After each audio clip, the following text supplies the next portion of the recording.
తెలంగాణ రాష్ట్రంలో డాక్టర్ బాబాసాహెబ్ అంబేద్కర్ గారు రచించినటువంటి భారత రాజ్యాంగానికి పూర్తిగా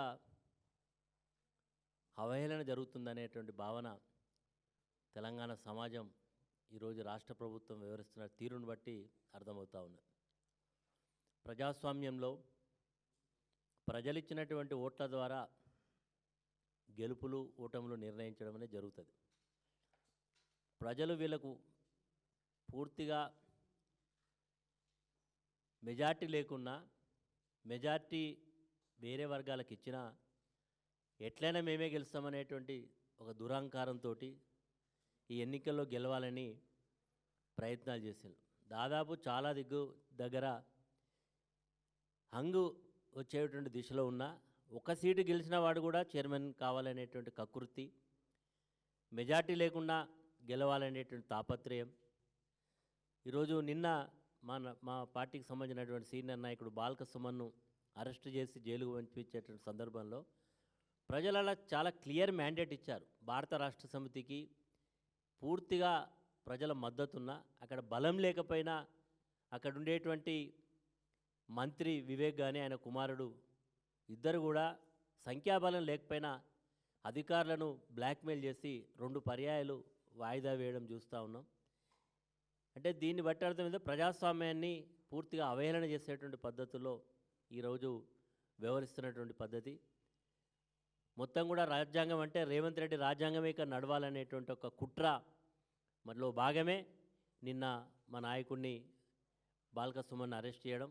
ఈ అరెస్టును భారత రాష్ట్ర సమితి పక్షాన మేము తీవ్రంగా ఖండిస్తున్నాం.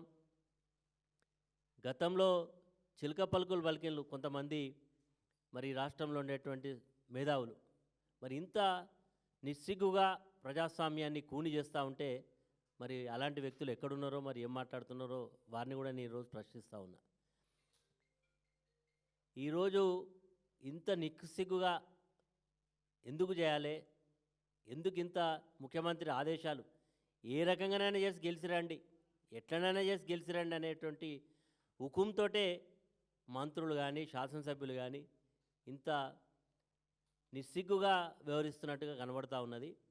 ఏది ఏమైనా ఈరోజు గతంలో కేసీఆర్ గారు చెప్పేది మాకు హైకమాండ్ అంటే తెలంగాణ ప్రజలు మా హైకమాండు, తెలంగాణలో మేమే నిర్ణయం తీసుకున్నాం.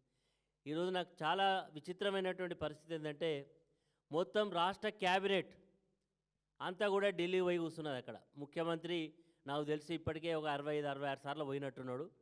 ఆయన పోయింది నేను చాలక ఈరోజు మొత్తం మంత్రివర్గానే పట్టుకుపోయిండు ఢిల్లీకి. వాళ్ళు అక్కడ సమీక్ష చేస్తున్నట. దేని మీద సమీక్ష చేస్తున్నారు? 6 గ్యారెంటీలు మీరు ఇచ్చి అధికారంలోకి వచ్చినటువంటి హామీలు అమలు చేయడంలో సమీక్ష చేస్తే బాగుంటుంది. కానీ వాళ్ళ సమీక్ష అంతా కూడా ముఖ్యమంత్రి ఇక్కడి నుంచి లెక్క పంపుతున్నాడట.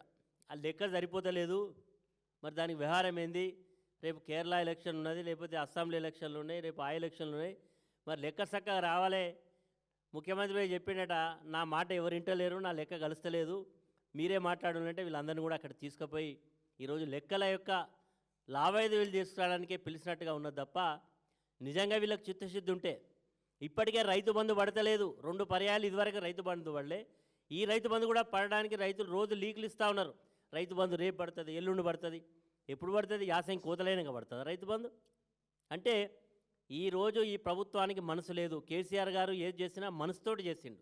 రైతు బంధు ఇస్తే వ్యాసంగి నాట్ల కంటే ముందే రైతు బంధు పడేది. మరి ఈరోజు మిడిల్ ఆఫ్ ది ఫిబ్రవరిలో ఉన్నా ఇప్పటి వరకు కూడా రైతు బంధు మరి ఈరోజు పడదా అన్న అనుమానంలో ఉన్నారు. కాబట్టి ఈ ప్రభుత్వానికి చిత్తశుద్ధి లేదు, ప్రజలకు ఇచ్చినటువంటి వాగ్దానాలు అమలు చేయడాన్ని చిత్తశుద్ధి లేదు. రాహుల్ గాంధీ గారు మీరు మరి ఈరోజు ఢిల్లీలో కూర్చొని మా మంత్రులందరినీ కూడా పిలిచి మాట్లాడుతూ ఉన్నారు. ఓకే, చాలా బాగుంది. మీరు గతంలో చెప్పిండ్రు, చాలా విషయాలు చెప్పిండ్రు, మాకు చాలా అనుభవం ఉన్నది, మాకు చాలా అనుభవం ఉన్నటువంటి మా దగ్గర చాలామంది అనుభవజ్ఞులు ఉన్నారు, ఇవన్నీ సాధ్యమవుతుందని చెప్పిండ్రు కదా మీరు. మరి ఈరోజుకు ఇన్ని హామీలు అమలు చేయకుండా మీరు నిజంగా సమీక్ష కూర్చున్నప్పుడు ఇది సమీక్ష చేయండి.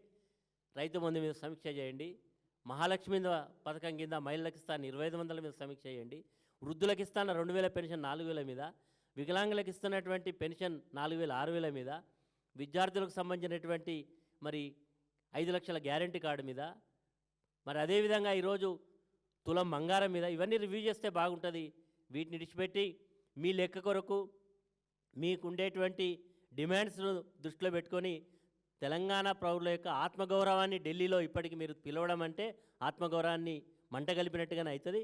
మరి ఇవన్నీ కూడా తెలంగాణ ప్రజలు చాలా నిశ్చింతగా గమనిస్తున్నారన్న విషయాన్ని గుర్తెరిగితే బాగుంటుందని ఈ సందర్భంగా తెలియజేస్తూ, ఇప్పటికైనా హామీలు అమలు చేస్తూ ప్రజాస్వామ్యబద్ధంగా పరిపాలన చేస్తే ప్రజలు హర్షిస్తారు తప్ప, లేకుండా ఇలాంటి వ్యవహారమే చేస్తే మీకు ప్రజల చేతిలో ఇప్పటికే మీ యొక్క వ్యతిరేకతను ప్రజలు మొదలుపెట్టిండ్రు. మీరు మొన్న స్థానికంగా జరిగినటువంటి మొట్టమొదటిసారి గుర్తింపు ఎన్నికల్లో కూడా మీరు ఎన్ని ప్రలోభాలు పెట్టినా, ఎంత విచ్చలవిడిగా డబ్బులు ఖర్చు పెట్టినా, ఒక రకంగా భయాందోళన పరిస్థితిలో ఎన్నికలు జరిపినా మీకు క్లియర్ మ్యాండేట్ రాలేదు. ఇప్పటికే మీకు వ్యతిరేక పవనాలని ఇదే పద్ధతిలో కనుక మీరు వివరిస్తే ఖచ్చితంగా రేపు జరగబెట్టేటువంటి మరి ఏ ఎన్నికల్లోనైనా మిమ్మల్ని భూస్థాపితం చేస్తారని గుర్తెరుగుతుంది బాగుంటుందని హెచ్చరిక చేస్తూ, ఇప్పటికైనా ప్రజాస్వామ్యబద్ధంగా వ్యవహరించమని, అప్రజాస్వామికంగా బాల్క సుమన్ అరెస్టును మరి ఇప్పటికైనా ప్రభుత్వం సమీక్షించే బాగుంటుందని ఈ సందర్భంగా తెలియజేస్తా ఉన్నాను.